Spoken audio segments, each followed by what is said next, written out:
हसीना। कागज पे तू लिखा ले हम छी तोहर दीवाना।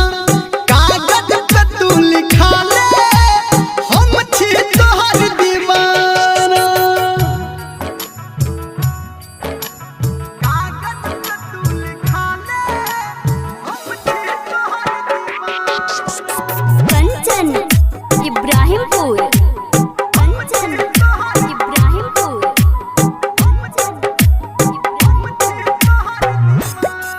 हेगे एना न चल रखता पातर कमर हिला के।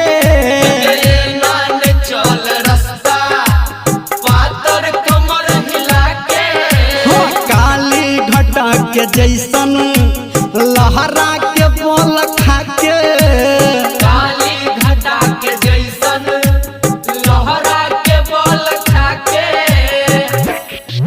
हेगे चुनरी उड़ो हवा में गे जान। चुनरी उड़ो हवा में जेना चले नगीना। हेगे कागज पे तू लिखा ले हम छी तोहर दीवाना। हेगे कागज पे तू लिखा ले हम छी तोहर दीवाना।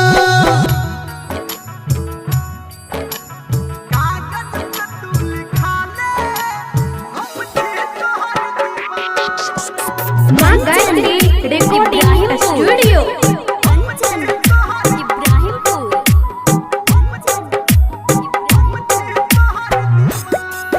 हेगे दोसर कोनो ने तोहर लगतौ के गोहरी जोरा। हेगे दोसर कोनो ने तोहर लगतौ के गोरी जोरा।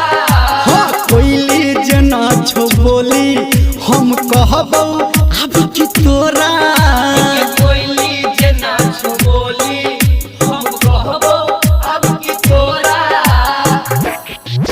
हेगे कहै छौ नी रमलिया गे जान सुनै छी। हाँ कहै छौ नी रमलिया हम जीबहु नै तोरा बिना। हेगे कागज पे तू लिखा ले हम छी तोहर दीवाना। सजना बनाल हमारा सजना बनाल हमारा। सुन सुन हेगे हसीना। कागज पे तू लिखा ले